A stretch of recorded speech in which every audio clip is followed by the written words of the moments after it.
Hello students, welcome back to my YouTube channel biology classes. तो आज हम पढ़ेंगे कंपोजिटिव फिश कल्चर के बारे में, जो कि बीएससी थर्ड ईयर के जूलॉजी का टॉपिक है। ठीक है, तो इस चैप्टर के बारे में हम पढ़ेंगे, डेट इज़ कंपोजिटिव फिश कल्चर। तो स्टूडेंट्स, अगर अब तक आप लोगों ने चैनल को सब्सक्राइब नहीं किया है सो प्लीज़ आप लोग चैनल को सब्सक्राइब कर लीजिए। ठीक है, और शेयर कर दीजिए जो भी स्टूडेंट बीएससी कर रहे हैं जूलॉजी और बॉटनी सब्जेक्ट से। ठीक है, सबको आप शेयर कर दीजिए। प्लस क्लास 9 से 12 तक में जो भी कांटेक्ट में बच्चे हैं उनको शेयर कर दीजिए, क्योंकि इसमें क्लास 9 से 12 तक के सभी चैप्टर्स बायोलॉजी के अपलोड किए जा चुके हैं। ठीक है, तो देखिए, अगर हम बात करें कंपोजिटिव फिश कल्चर के बारे में, तो कंपोजिटिव फिश कल्चर क्या होता है। देखिए, ये वीडियो जो है वो स्लाइड में अपलोड करनी पड़ रही है किसी इशू की वजह से, और सभी वीडियोज़ आप देखेंगे तो वो बोर्ड पे आप लोगों को लाइव अपडेट रहती है। ठीक है, तो देखिए, कंपोजिटिव फिश कल्चर की अगर बात करें तो कंपोजिटिव फिश कल्चर में यानी मिक्स्ड कल्चर होता है, यानी कि एक से अधिक स्पीसीज जो हैं इसमें रियर की जाती हैं। ठीक है, फिशेस इसमें कंपोजिटिव फिश कल्चर में क्या होती है कि बहुत ही तेज़ी से ग्रो करती हैं। ठीक है, और इनकी फीडिंग हैबिट्स भी अलग अलग होती हैं। ठीक है, तो इसलिए अगर हम बात करें कि मिक्स्ड फिश फार्मिंग भी इसे कहते हैं। ठीक है, कंपोजिटिव फिश कल्चर को हम मिक्स्ड फिश फार्मिंग के नाम से भी जानते हैं। ठीक है, कुछ स्पीसीज ऐसी होती है फिश की जिन्हें हम एक साथ मतलब ग्रो कराते हैं। ठीक है, और एक ही पॉन्ड में ग्रो कराते हैं, किसके लिए? मैक्सिमम प्रोडक्शन के लिए। ठीक है, अगर हम बात करें that what is larvivorous fish, so now we have to discuss about larvivorous fish.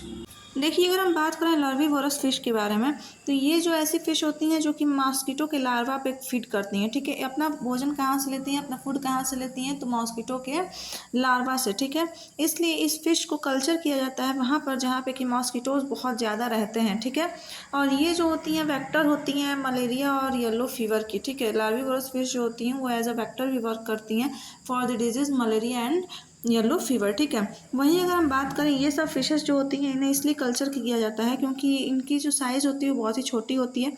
ठीक है, और ये बहुत ही अच्छे से फ्रीली मूव कर पाती हैं। ठीक है, प्लस ये डीप वाटर में भी रह पाती हैं, गहरे पानी में भी रह पाती हैं, और बिना फूड की वैल्यू के ये रिप्रोडक्टिव कैपेसिटी भी रखती हैं। ठीक है, इनको फूड क्या चाहिए होता है? तो फूड चाहिए होता है मॉस्किटो का लार्वा। इसकी हेल्प से भी ये क्या करती हैं?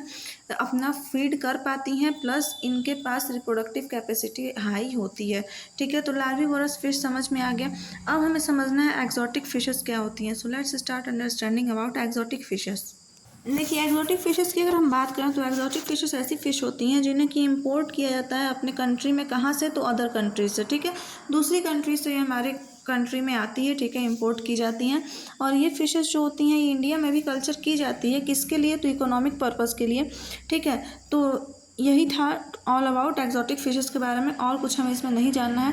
अब हम समझ लेते हैं प्रिजर्वेशन ऑफ फिशेस, यानी कि फिशेस को हम प्रिजर्व कैसे करेंगे, इसे बचा के कैसे रखेंगे। So let's start understanding about the preservation of fishes.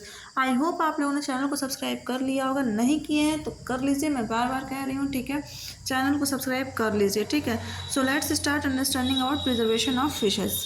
Okay, so preservation of fishes. देखिए, प्रिजर्वेशन ऑफ फिशेस जो होती है वो बहुत ही इंपॉर्टेंट ये प्रोसेस है, क्योंकि फिश को बचा के रखना एक बहुत ही इंपॉर्टेंट प्रोसेस है। ठीक है, क्योंकि इससे क्या होता है, कभी कभी क्या होती है ना कि फ़िश जो है वो स्पॉइल कर जाती हैं डिकम्पोजिशन की वजह से, डेथ जब हो जाती है। ठीक, इसकी वजह से मार्केटिंग इनकी अफेक्ट हो जाती है। ठीक है, जैसे कि डेथ हो गई तो डेथ के बाद ये कैसी हो जाएगी? डिकम्पोज हो जाएगी, तो इसकी वजह से मार्केटिंग इफेक्ट होती है। इसलिए हम प्रिजर्वेशन ऑफ फिश यानी कि फिशेस को कैसे प्रिजर्व करें ये प्रोसेस हमें पढ़नी होती है। ठीक है, तो चलिए, इसमें कुछ स्टेप्स होती हैं जिनमें हम प्रिजर्वेशन ऑफ फिशेस के बारे में पढ़ते हैं, कैसे कैसे हम प्रिजर्व कर सकते हैं। तो ऑलमोस्ट 10 स्टेप्स हैं, जैसे कि refrigeration, deep freezing, freeze drying, sun drying, smoking, salting, sun curing, मोना curing, wet curing and canning. ठीक है, तो ये सभी प्रोसेस को हम एक एक करके समझ लेते हैं। ठीक है, तो चलिए, सबसे पहले हम समझेंगे रेफ्रिजरेशन के बारे में। So if we talk about refrigeration, then refrigeration means fishes are kept at 0 degree Celsius for preservation. ठीक है, फिशेस को 0 डिग्री सेल्सियस पे रखा जाता है इनको प्रिजर्व करने के लिए, यानी कि इनको बचाने के लिए। Okay, so now we have to discuss about our second process, that is deep freezing. Deep freezing. Deep freezing means fishes are washed many times and kept at -18 degree Celsius for long period. इसमें क्या होता है ना, fishes को बहुत ज़्यादा बार क्या किया जाता है, वॉश किया जाता है, और इसे -18 डिग्री सेल्सियस पर रखा जाता है, जिससे कि ये लंबे समय तक क्या रहेंगी? अच्छी रहेंगी, फ्रेश रहेंगी। Okay, so now our third point is freeze drying. Freeze drying in the sense, good quality of fishes are used in freezing drying process because it is expensive and long process. Firstly the fishes are freezed and then dried by sublimation method. ठीक है, इसमें क्या होता है कि अच्छी quality की जो फिश होती है उसे फ्रीजिंग ड्राइंग की प्रोसेस में किया जाता है। ठीक है, क्यों? क्योंकि ये बहुत ही एक्सपेंसिव होती है और ये एक लंबी प्रोसेस होती है फ्रीज ड्राइंग। ठीक है, तो इसलिए इसे सिर्फ और सिर्फ गुड क्वालिटी ऑफ फिशेस के लिए ही किया जाता है। ठीक है, सबसे पहले फिश को क्या किया जाता है, फ्रीज किया जाता है और उसके बाद ड्राई किया जाता है सब्लिमेशन प्रोसेस की हेल्प से। ठीक है, या फिर सब्लिमेशन मेथड से। ओके, अब फोर्थ प्रोसेस जो है वो है सन ड्राइंग। सन ड्राइंग क्या है, चलिए इसे भी हम समझ लेते हैं। Sun drying means the tropical countries like Japan, China and India, the sun rays are very powerful to dry the fishes. The very small fishes are kept for dehydration for 3 to 5 days. देखिए sun drying एक ऐसी process होती है जैसे कि tropical country जैसे कि China, Japan, India, ये सब जो है जहाँ पे कि सन रेज बहुत ही अच्छी होती हैं, बहुत ही पावरफुल होती हैं, जिससे कि फिशेस को हम आसानी से ड्राई कर सकते हैं। ठीक है, तो बहुत ही कम अमाउंट में बहुत ही छोटी छोटी जो फिशेस होती हैं, ठीक है, उन्हें डिहाइड्रेशन की प्रोसेस के लिए 3 to 5 डेज़ के लिए रखा जाता है। ठीक है, जो छोटी छोटी साइज़ की फिशेस होती हैं उन्हें। ठीक है, और फिफ्थ प्रोसेस है that is smoking. So let's start understanding about smoking. If we talk about smoking, then in cold smoking, fishes are dried, salted, and exposed to first a smokeless fire at 38 degree Celsius and then secondly processed for smoking at 28 degree Celsius. देखिए सबसे पहले क्या होता है, cold smoking में fishes को dry किया जाता है, फिर उसे सॉल्टेड किया जाता है, यानी कि उस पर सॉल्ट डाले जाते हैं, मिक्स किए जाते हैं सॉल्ट। ठीक है, और फिर उसे एक स्मोकलेस फायर के यहाँ पे एक्सपोज किया जाता है जिसके कि टेम्परेचर होता है 38 डिग्री सेल्सियस। ठीक है, एंड देन क्या होता है, उसके बाद स्मोकिंग जो है वो 28 डिग्री सेल्सियस पे कराई जाती है। ठीक है, सबसे पहले एक स्मोकलेस फायर होता है, इसमें 38 डिग्री सेल्सियस टेम्परेचर होता है, एंड देन स्मोकिंग जो है वो 28 डिग्री सेल्सियस टेम्परेचर पे कराई जाती है। नेक्स्ट प्रोसेस होती है salting. So what is salting, let's start. तो if we talk about salting, then the dehydration of fishes by sodium chloride is called salting. ठीक है, जो फिशेस का डिहाइड्रेशन किया जाता है सोडियम क्लोराइड की हेल्प से, उसे ही हम सॉल्टिंग कहते हैं। ठीक है, अगर हम बात करें seventh process that is sun curing, तो देखिए सन क्योरिंग क्या होता है, fish body is in side from ventral side and gills and visceral are removed. These fishes are then cleaned with water and salted according to their size. ठीक है, इसमें क्या होता है कि फिश जो है उसके वेंट्रल साइड की मतलब गिल्स वगैरह को क्या किया जाता है, विसरल को रिमूव किया जाता है, एंड देन उसके जो फिशेस होती हैं उन्हें क्लीन किया जाता है वाटर की हेल्प से और उसे सॉल्ट किया जाता है, सॉल्टेड किया जाता है किसके लिए, जैसा उसके साइज है उस हिसाब से उसे सॉल्टिंग किया जाता है। ठीक है, नेक्स्ट प्रोसेस होती है मोना क्योरिंग। देखिए मोना क्योरिंग क्या है, हम इसे भी समझ लेते हैं। If we talk about mona curing, then mona curing in this method the unconscious are not made on the body of the fishes and intestine and gills are taken out directly from the mouth, then the fishes are washed, salted and dried. ठीक है, इसमें क्या होता है ना कि body पे कोई भी निशान नहीं लगाए जाते हैं। ठीक है, जिससे कि उनके अंदर की जो भी मतलब ऑर्गन्स उसे रिमूव किया जाए, इसके लिए कोई निशान नहीं लगाए जाते हैं। उनके माउथ से ही उनके इंटेस्टाइन को, गिल्स को, ये सब को क्या किया जाता है, डायरेक्ट बाहर निकाल दिया जाता है। उसके बाद फिशेस को वॉश किया जाता है, फिर उसे सॉल्टेड यानी कि अकॉर्डिंग टू देयर साइज उसे सॉल्ट प्रोवाइड किया जाता है, एंड देन उसे ड्राई किया जाता है। नाइन्थ प्रोसेस होती है वेट क्योरिंग। देखिए वेट क्योरिंग क्या प्रोसेस है, इसे हम समझते हैं। So if we talk about wet curing, then the fishes are washed and salted and packed without drying. इसमें क्या होता है ना कि फिशेस को वॉश किया जाता है, ठीक है, उसे सॉल्टेड किया जाता है यानी कि उसमें according to their size salt mix किया जाता है, एंड देन उसे पैक किया जाता है विदाउट ड्राइंग यानी कि बिना सुखाए हुए। इसे हम कहते हैं वेट क्योरिंग, नाम से ही समझ में आ रहा है। ठीक है, एंड लास्ट 10th प्रोसेस है डेट इज कैनिंग। तो देखिए कैनिंग क्या होता है, इसे हम समझते हैं। So if we talk about canning, then canning it is an advanced and complicated process in which viscera and head of the fishes are taken out, treated with brine, washed, dried and cooked in olive oil. Cooked fishes are packed in olive oil and sealed and set for marketing. ठीक है, देखिए Canning एक ऐसी process होती है, ये advance process और थोड़ी सी कॉम्प्लिकेटेड है क्योंकि इसमें जो विसरा और हेड होता है फिशेस का उसे रिमूव कर दिया जाता है, यानी कि डायरेक्ट माउथ से क्या किया जाता है, बाहर निकाल दिया जाता है, और फिर इस फिश को ब्राइन के साथ ट्रीट किया जाता है। ठीक है, एंड देन इसे वॉश किया जाता है, मतलब ब्राइन से थोड़ा बहुत साफ वगैरह किया जाता है, फिर उसे वॉश किया जाता है। ठीक है, फिर ड्राइड यानी कि सुखाया जाता है, एंड देन उसे कुक किया जाता है ऑलिव ऑयल में। ठीक है, ऑलिव ऑयल में उसे कुक करने के बाद हम उसे क्या करते हैं कि पैक करते हैं, पैक भी करते हैं तो पैकेट में ऑलिव ऑयल के साथ मिक्स करके ही पैक करते हैं, फिर उस पैकेट को सील करते हैं, एंड देन उसे मार्केटिंग के लिए सेंड कर देते हैं। ठीक है, तो ये प्रोसेस भी समझ में आ गई। अब देखिए आई होप आप लोगों को प्रिजर्वेशन ऑफ फिश क्लियर हो गया होगा। अब हमें पढ़ना है प्रोसेसिंग ऑफ फिशेस। ठीक है, ये चैप्टर थोड़ा सा लेंदी है। अभी processing of fishes, marketing, economic importance, ठीक है, ये सब कुछ हमें पढ़ना है, ये तीनों टॉपिक। तो देखिए सबसे पहले हम स्टार्ट अप करते हैं प्रोसेसिंग ऑफ फिशेस की फिश की प्रोसेसिंग कैसे होती है, तो चलिए इसे हम समझते हैं। Okay, so let's start understanding about processing of fishes. And I hope कि आप लोगों ने चैनल को सब्सक्राइब कर लिया, अगर नहीं किए हैं तो फटाफट से कर लीजिए चैनल को subscribe. Okay, so let's start understanding about processing of fishes. So if we talk about processing of fishes, then fish flesh is mainly composed of protein, fat, mineral and vitamins with high percentage of water. ठीक है, fish का जो flash होता है वो खास तौर पे किस चीज़ से कंपोज्ड होता है, तो ये कंपोज से, फैट, मिनरल और विटामिन से, ठीक है, जिसमें कि बहुत ज़्यादा वाटर भी प्रेजेंट रहता है। यहाँ तक कि इसमें आयोडीन का भी रिसोर्स होता है, प्लस फॉस्फोरस और vitamin A, B and D का भी रिसोर्स होता है। कौन? तो फिश फ्लैश। ठीक है, अगर हम बात करें, फ़िश जो है वो बहुत ही वैल्यूएबल फूड है, जैसे कि हमें पता भी है। ठीक है, और ये बहुत सारा बैक्टीरिया भी अपनी बॉडी में रखती है, अपने गिल्स में रखती है और अपने गट में रखती है। ठीक है, और इसकी वजह से फ़िश को क्या किया जाता है, तो क्लीन किया जाता है, सैनिटेट किया जाता है, प्लस इसे प्रोसेस किया जाता है प्रिजर्वेशन के लिए, यानी कि इसे प्रिजर्व करके रखा जाता है। और इसमें जो भी एक्सट्रैक्शन यानी कि जो भी अच्छी चीज़ें नहीं होती हैं उन्हें क्या किया जाता है, निकाल दिया जाता है। प्लस क्या क्या चीज़ें फ़ायदेमंद होती हैं इसमें, तो लीवर ऑयल होता है, फ़िश लीवर ऑयल। ठीक है, plus fish oil, plus fish meal और मैन्योर, ये सब चीज़ों को एक्सट्रैक्ट किया जाता है बेनिफिट के लिए। ठीक है, प्लस फ़िश जो है वो क्या क्या इंक्लूड करती है, तो फ़िश इंक्लूड कौन कौन सी, देखिए, तो क्लीनिंग, साल्टिंग, ड्राइंग।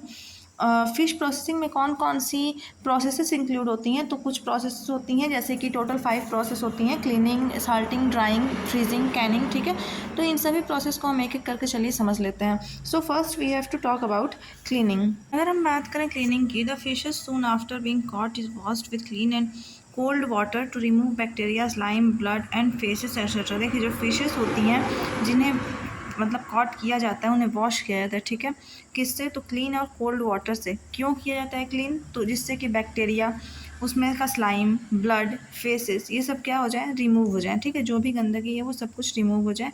उसके बाद फिशेस को जो गट रहते हैं उसको उसे रिमूव किया जाता है। ठीक है, एलिमेंट्री कैनाल उसका रिमूव किया जाता है। ठीक है, और भी जो भी इंटरनल ऑर्गन्स हैं उन्हें फिर से क्या किया जाता है, मतलब रिमूव वगैरह करके फिर से उसे वॉश किया जाता है। ठीक है, और फिर इस तरीके से क्लीनिंग प्रोसेस क्या होती है, ख़त्म होती है, जिसमें कि बैक्टीरिया वगैरह सब कुछ क्या हो जाता है, ख़त्म हो जाता है। और इससे फ़िश जो है वो स्पॉइल हो, बर्बाद हो, इससे हम लोग फ़िश को क्या कर सकते हैं, बचा सकते हैं।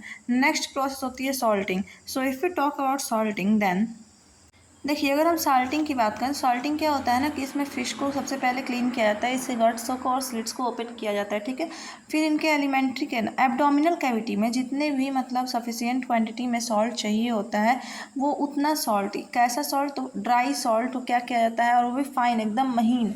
ठीक है, ऐसे सॉल्ट को अप्लाई किया जाता है उनके एब्डोमिनल कैविटी में। ठीक है, तो आई होप आप लोगों को सॉल्टिंग की प्रोसेस भी क्लियर हो गई होगी। अब हम लोग क्लियर कर लेते हैं ड्राइंग की प्रोसेस। ठीक है, तो थर्ड प्रोसेस होती है ड्राइंग। देखिए, ड्राइंग कैसी प्रोसेस होती है, इसमें क्या कहा गया है, डैट देखिए, ड्राइंग प्रोसेस जो होती है इसमें मॉइस्चर को रिमूव किया जाता है। ठीक है, जो भी बैक्टीरियल एक्शन है उससे प्रिवेंट करने के लिए फ़िश को क्या किया जाता है, मॉइस्चर रिमूव किया जाता है। ठीक है, जितनी भी नमी है फ़िश के अंदर उसको रिमूव किया जाता है। ठीक है, ये बहुत ही सिंपल प्रोसेस और बहुत ही चीप, यानी कि बहुत ही सस्ती प्रोसेस होती है। ठीक है, और नॉर्मली पाई जाती है, नॉर्मली आप देख सकते हैं ड्राइंग प्रोसेस। ठीक है, नेक्स्ट प्रोसेस होती है फ्रीजिंग। ठीक है, फ्रीजिंग क्या है, चलिए समझते हैं हम।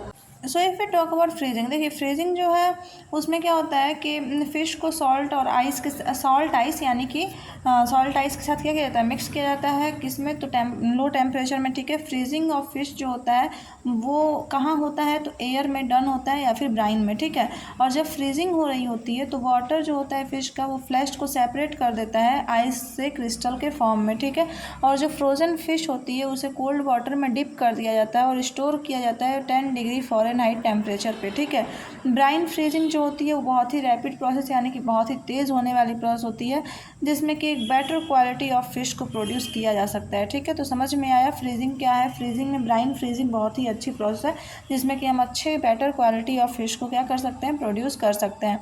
लास्ट प्रोसेस होती है प्रोसेसिंग ऑफ फिश में, डैट इज़ कैनिंग। तो चलिए हम समझते हैं कैनिंग क्या है। ठीक है, So if we talk about the process of cleaning, that is the last process of processing of fish, then ये बहुत ही कॉम्प्लिकेटेड प्रोसेस होती है जिसमें कि कॉस्टली मशीनरी और टेक्निक्स, मतलब बहुत ही महंगे मशीन और टेक्निक की ज़रूरत पड़ती है। ठीक है, फिशेस को इसमें कट किया जाता है छोटे छोटे पीस में, जिसमें कि हेड, फिन्स, विसरा, ये सबको क्या किया जाता है, रिमूव कर दिया जाता है। ठीक है, सबसे पहले फ़िश की बॉडी को छोटे छोटे पीस में कट किया जाता है, जिसमें से कि रिमूव क्या किया जाता है, तो रिमूव किया जाता है फ़िश की हेड को, फिन्स को, विसरा को रिमूव कर दिया जाता है। ठीक है, उसके बाद वॉशिंग और क्लीनिंग की प्रोसेस होती है। ठीक है, जिससे कि ब्लड क्या किया जाता है, रिमूव कर दिया जाता है। ठीक है, क्लीनिंग की प्रोसेस से ब्लड को रिमूव कर दिया जाता है। उसके बाद इसको ट्रीट किया जाता है ब्राइन के साथ। ठीक है, जिससे कि ब्लड जो है वो मतलब सब कुछ अच्छे से रिमूव हो जाए, एक अच्छा सा फ्लेवर आ जाए।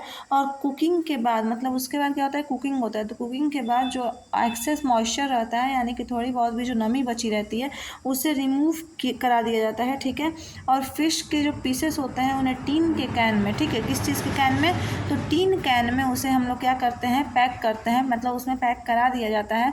उसके बाद फाइनली उसे कैन को क्या किया जाता है, सील कर दिया जाता है। ठीक है, और उसके बाद डिस्पैच कर दिया जाता है मार्केट में। ठीक है, तो ये पूरी प्रोसेस जो थी वो प्रोसेसिंग ऑफ फिश की प्रोसेस है।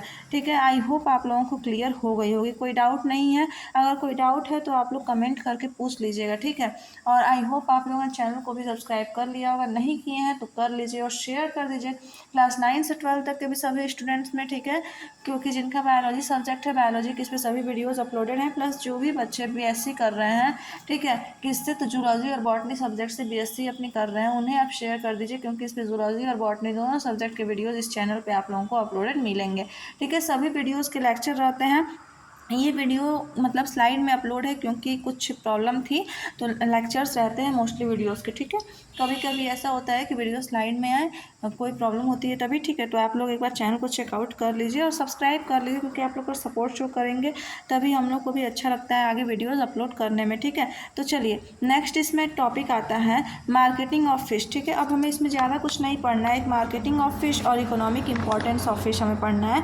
ठीक है, तो चलिए हम समझ लेते हैं that what is marketing of fish. Marketing of fish यानी कि फ़िश की मार्केटिंग कैसे और क्या होती है। ठीक है, चलिए समझते हैं इसे।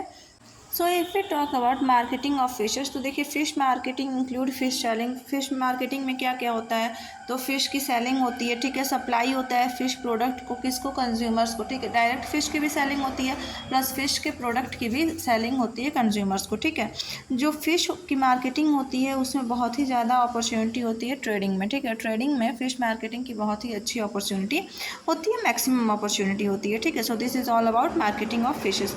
Now we have to discuss about economic importance of fishes. Fishes की इकोनॉमिक इंपॉर्टेंस क्या है। ठीक है, चलिए हम इसे समझ लेते हैं।